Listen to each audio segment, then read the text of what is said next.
Elizabeth here with this week's episode of AnimeCons TV. This week we're going to be talking about how to add pockets to your costume. Now pockets are really cool to add to your costume because if you don't want to carry a bag, or maybe you don't like to carry a bag, you don't have to worry about finding something to go with your costume. You can find ways in it to add a pocket, which is great for carrying your cell phone or your wallet or anything else you might need to carry around with you at a con, so you don't have to worry about having a bag that gets in the way or doesn't match or anything like that. So I like to add pockets to my costumes for that very reason, and sometimes I don't always think about it because I feel like it's something you need to kind of plan early on in the process when you're developing how you're making your costume from start to finish. So when I'm halfway through a costume, I'm like, oh, I should add pockets. Sometimes it might be too late. So if you're planning out a new costume, if you want to add pockets, think about it at the beginning, so that way you're not kind of creating some weird pocket thing in the end that might not work. So I would highly recommend playing it out at the beginning. So one of my costumes that has a lot of pockets is my Black Mage costume from Final Fantasy Explorers that I made last year. So it has in the dress part here, let's look this one. So this is the dress part, and hopefully you can see this. The dress has side pockets, which you can't see because it's lined, but it has pockets on the side. And this, I think, is the easiest way to add pockets to a costume. And you can't do for all of them. So if it's like really tightly tailored to your body, or something like that, or if it's kind of this is kind of short, but a shorter skirt, that might be difficult to add in because you want some room for the pocket to move, and if it is cut close to you, putting a pocket there might make things bulky. But this is really easy to do, and I'm gonna show you guys how to do it. And in addition to having the side pockets on the apron, which is here, it has a big pocket on the back of it. So all this is, and this is really easy to do too, is just a rectangle, and you just fold under the corners. And I didn't fold under the top because it is the selvage, and that's the finished edge, plus you don't see it at all, so it didn't bother me. Or you fold over the top if it's not a finished edge like the selvage, and you just stitch it down. And because this is lined, so you don't see it on the other side, it's just on the lining. So I did have to do this early on. I stitched it onto the lining, and then when I stitched the lining to the front, I then had this really cool, nice big, like 3DS size pocket in the apron, which was very easy for me to access, no matter what I was doing. So now I'm going to show you how to put in pockets on the side seams of a costume. When you want to put in pockets, you need to start really early on in the process. So let's pretend that this is the side seam of my skirt that I'm going to make. It's just kind of a scrap of fabric. So what I want to do is figure out where I want the pocket to go. I don't want it to be too high or too low, especially not too low. So what I already done is measure this to where it is on my waist, and I'm going to make a little notch. Actually, just draw it out where the top of the pocket is going to be. Now I want to be able to fit my hand into the pocket, so what I'm going to do is kind of measure out the width of my hand. Don't forget a little bit of seam allowance, and then be afraid to go a little bigger. So that's going to be this is going to be the opening for the pocket. So I have my top and my bottom. So what I want to do is have the pocket kind of go like that. I'll pull a little closer. Let's go like this. So this is the fabric I'm going to use to actually cut out the pockets. Nice contrasting color. Just going to draw the notches, same places. I want to be able to fit kind of my hand in it. So I'm going to do this. Pull it up a little bit so you can see it better. I'm going to do this.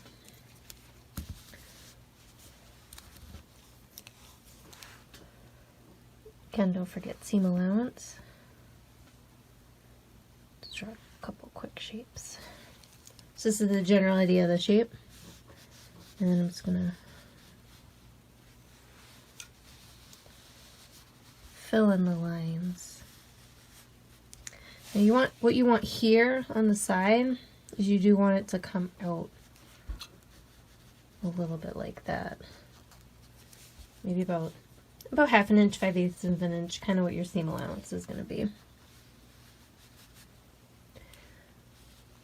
Just going to open up a little bigger. Okay, and that's a general shape of my pocket. So I'm going to do, this is folded over, so I have two of them. I just got to cut this fold. I'm going to cut my pockets. If you want pockets on both sides, you'll need 4 total.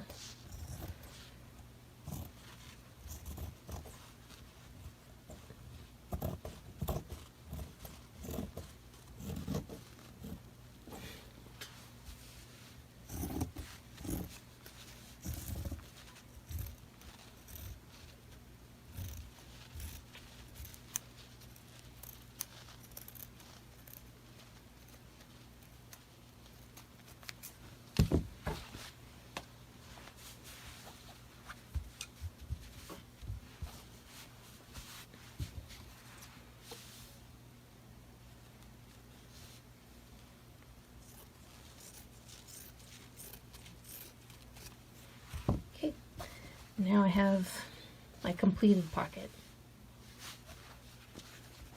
You're going to separate this into 2 sides.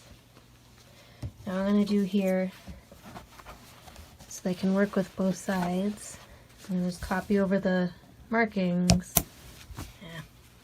by snipping the fabric just a little bit. There we go. So I know where to match up the top and bottom of the pocket on each side. Now this is the wrong side of the fabric. This is the right side. This has more of a grain to it that you can see that I want to use as the right side. So the way you want to do your pockets, so you can see it, is you want to do it from the right side. Like this, so that once you have it on, you fold it over and it goes into the inside, so the pocket becomes an extension of the right side.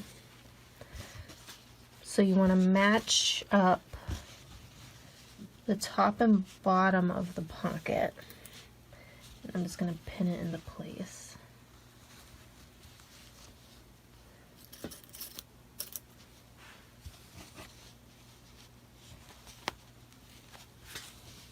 Like this, and you just want to do that on both sides.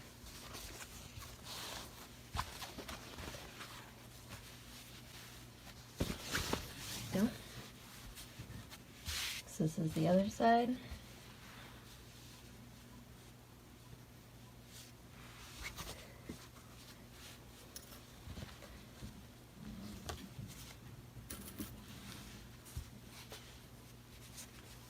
Okay, so now I'm going to take this over to the sewing machine, and I'm going to sew here and here. Once it's sewn, it looks like this. I went ahead and I pressed this open, and then I pressed it flat again, so it's easy to work with. So you want to have it extended on the right side like this, and then you want to take your other one and lay it right on top, so right sides together. You have the pocket sides match. Don't worry about it if it isn't an exact match on the pocket. You can always adjust it. And I'm going to pin these together. Now if you want to finish these, like if you want to serge or do a pinking sheer or some other kind of finish, I would serge all the pieces separately before assembling. That would probably be the best way. So serge each pocket and then serge each side of the side seam. Just keep in mind to make sure you don't lose your notches so that you can assemble everything. But if you are looking to have finished seams, which you probably should, so it'll help the garment last longer, I would serge the pieces separately and then sew everything together. Just one more pin. Okay, so now I'm going to go over to the sewing machine. What I'm going to do is I'm going to sew to about this point, which is my seam allowance, into the seam here, into the pocket, and then go around the pocket to the same point here, and then go down. So what you're doing is you're leaving this open. This is what it looks like once it's all sewed up. You trim your threads, which I didn't do because I'm lazy.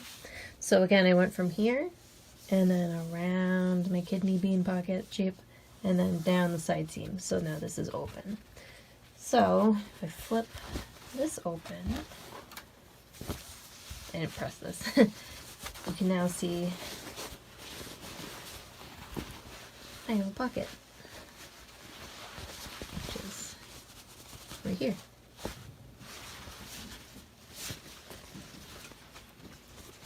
And if I lie this down flat, you might be able to see it because it is a purple and a green. But that just lies flat like that and just becomes kind of part of your side seam for your pants or your skirt. Now I would recommend for fabric you can use the same fabric as your main fabric. If you're lining, maybe use the same fabric as your lining, or you can use maybe a contrasting color like this to create a pocket. But this is how you create a basic side seam pocket. So that's how you put in pockets on a side seam of a costume. I highly recommend doing it if you're making a dress or a skirt or pants that are kind of a little more away from your body. So if they're tightly fitted pants, a tightly fitted skirt, or a dress, it's not going to work quite as well. Now, I learned to put in pockets because I do a lot of my work from using patterns, and in some patterns it has the pockets in there, so I kept seeing this come up and up again of how to put in a pocket on a side seam. So that's how I became used to that, and now I can just kind of do it on my own when I'm either not working from a pattern at all, or I'm working from a different pattern. So it's pretty easy once you do it a few times and get used to how the process is of how the pieces go together and how you do the stitching. So you go to a certain point, then around, and then down. So practice it out, just use scrap materials like I did, and you can become a pro at that in no time. Now, in addition to pockets, you can also use little pouches or similar things like that. So with my Luca costume from Chrono Trigger, it has like kind of a big messenger bag as part of the costume, which is nice, but it also has smaller pocket size pieces as well.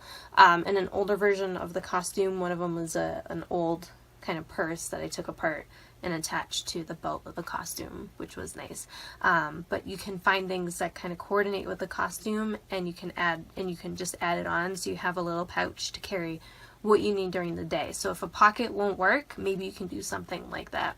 Or what I also like to do is make a matching purse or bag to go with it. So if you don't mind carrying a purse at all and it kind of works with the costume, make something that matches it. Use extra fabric that you have from the project to make yourself a little purse. There are tons of patterns you can buy at Joann's or fabric stores to help make the purse, or there's tons of tutorials online for making really simple purses and bags that you can find on Pinterest or just Googling it.